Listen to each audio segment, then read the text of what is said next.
a return to Dark Souls, but trying free aim everywhere.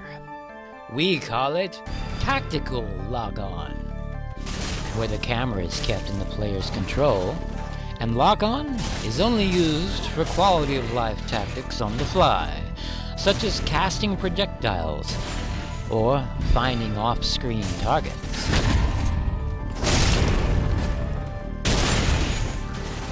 With Dark Souls 3, we were furthering our experiences and competence in a Souls-based school of no lock-on. We played through Dark Souls 1, 2, and 3, favoring a non-locked-on approach, and we will put Elden Ring to the test once its DLC arrives.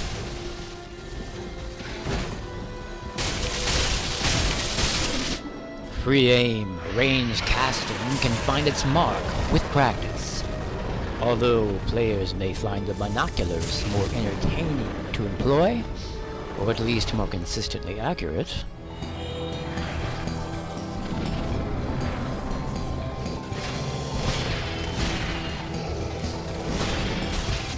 It was, in fact, Dark Souls 2 which prompted our return to the Soulsborne games, as we'd heard some revelations that it was more fun, and its mobs more manageable, when foregoing lock-on. Once we became accustomed to this playstyle, we agreed that DS2 was better this way, so we took the same approach to DS1. We've now reached DS3, and we did harbor some doubts as to whether free aim would make any particular beneficial difference. Does not locking on make this game better? Not near as much as it does in Dark Souls 1 or 2. Thank you for listening. Thank you very much. Oh. Pardon me, I was absorbed in thought. I am Siegward of Katarina. Trying to sneak by the demon in hopes to reach the structures beyond without initiating a scuffle. The path looks clear. But 'tis Siegward who attacks too early.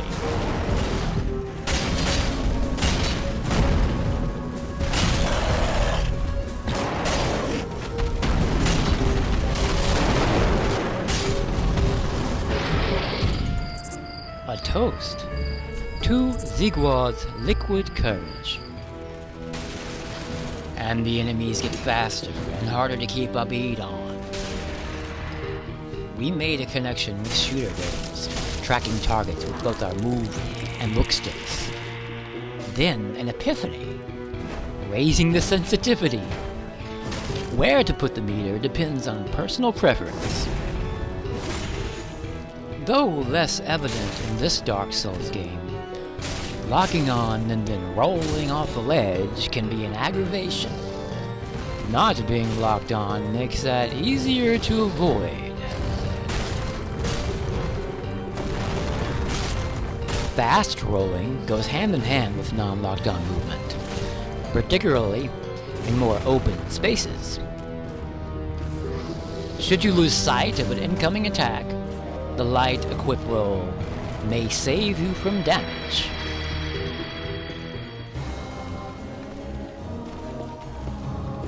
Using lock-on helps not to miss, but also makes it easy to be punished for mistakes. Within its sandbox, the game asks for deliberate measures, but out of that sandbox, one may dance around the game's mechanics and do the unexpected. Oh, Ninja Gaiden, a game from the 2000s.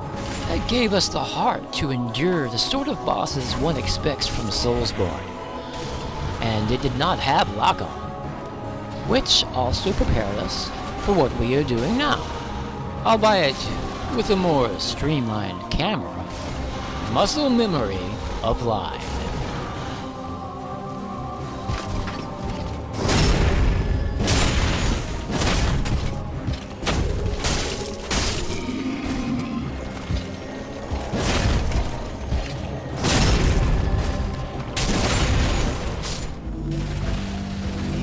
blocking attacks with free aim is iffy, and you need to face the shield where it needs to be relative to enemy attacks.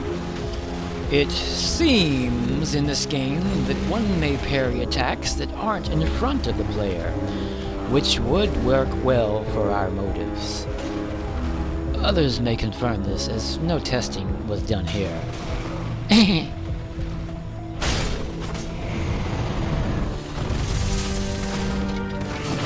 Free aiming will often require using your look function as a scope, keeping the enemy centered in it as close as you can.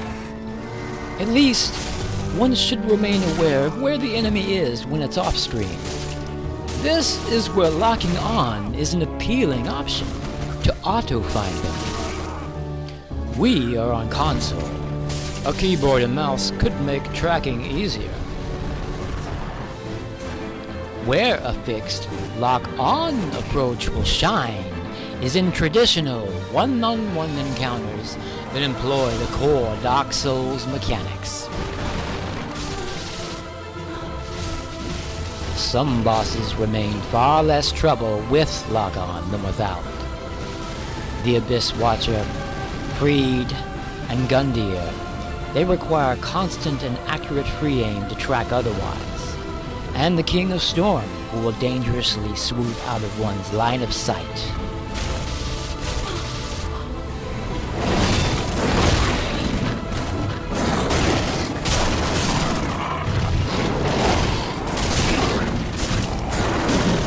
Because player speed is so uppity in DS3, non-lock-on is not as game-changing, but more of a choice to make on the fly.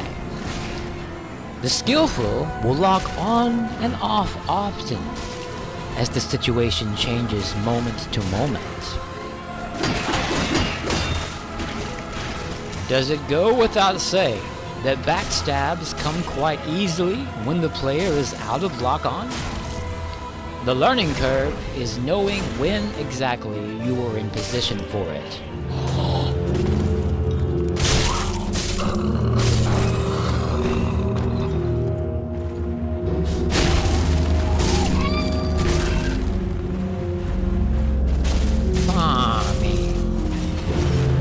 Put on your soul absorption boosters. Summon some jolly white phantoms and make the gauntlets around the map. We netted nearly one level up per lap, being not over leveled for the area when we arrived. These giants also provide an entertaining way of racking up a good number of souls.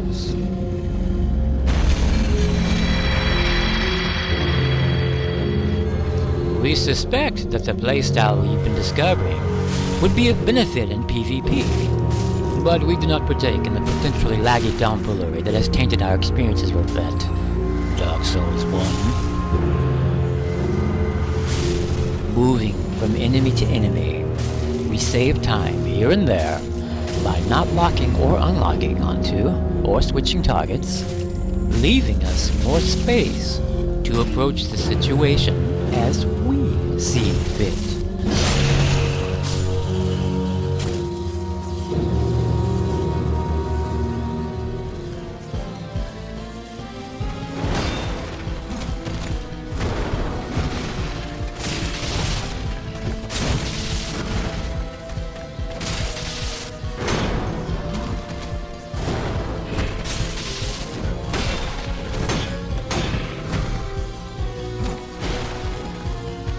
What we learned during No Lock-on Ornstein and Smoke was that sprinting in and out of their attack range provided a way around a simulated turn-based system. Enemy attacks, how and when they move, seemed geared around the time the player's actions take in locked-on mode. Pardon me, I was absorbed in thought. Oh, look at me. Trapped like a rat. But you needn't worry. I've just been sitting here weighing my options.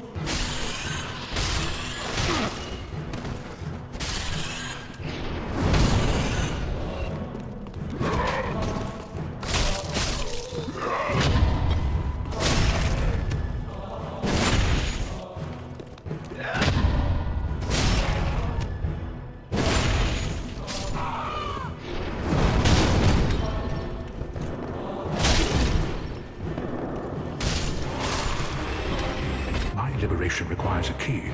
The key is outside.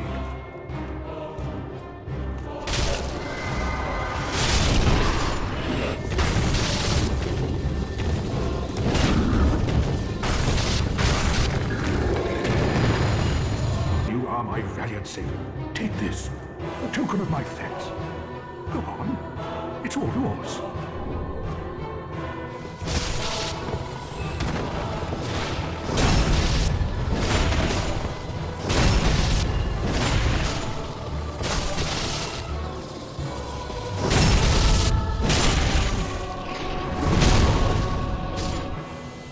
One more farming locale. With freedom of movement, one may pwn these winged knights. Just keep an eye on their sky attacks by tracking them.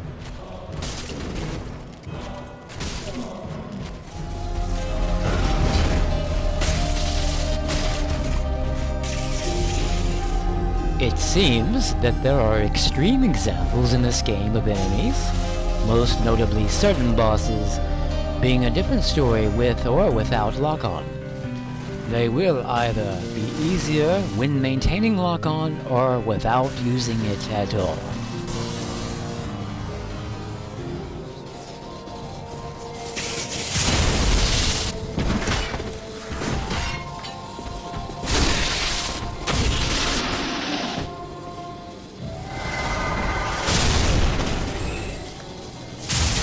Lock on. Cast lightning. Lock off. Passing through this hallway without Hawkwood's assistance presents a nice test on the handling of dangerous enemies in number.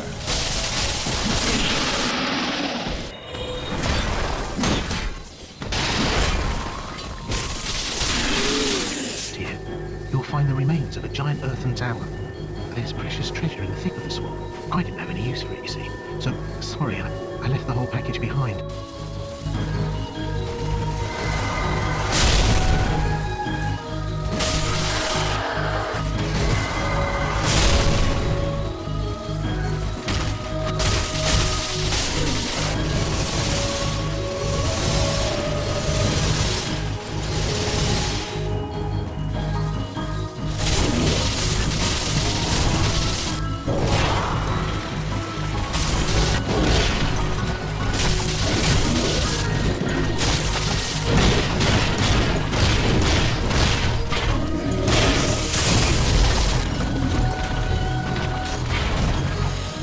Look at you.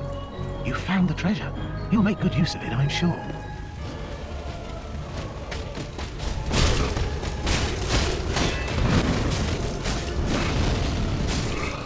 It's the end game, where we begin to combine lock-off and free aim into a different way of playing than before. And even this takes practice to become second nature. Here, there is little reason to be locked on while outrunning arrows or attacking very large enemies by attrition. Someone somewhere said that going back to lock-on is like the game holding your hand.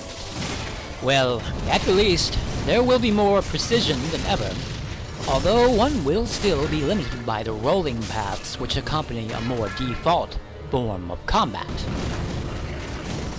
We found this bad boy 10 times for an attunement level up. He's quickly dispatched by the Sunlight Straightsword, buffed with a dark miracle.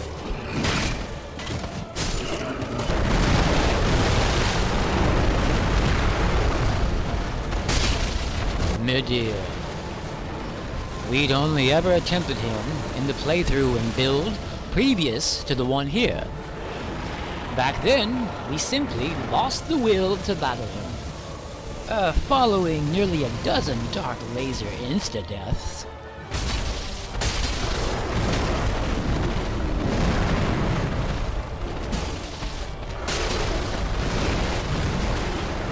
He's the prime example of a boss where not using lock-on for melee is always the better approach. We would employ lock-on here only tactically, when you are beside or under the dragon and can't see where his head is.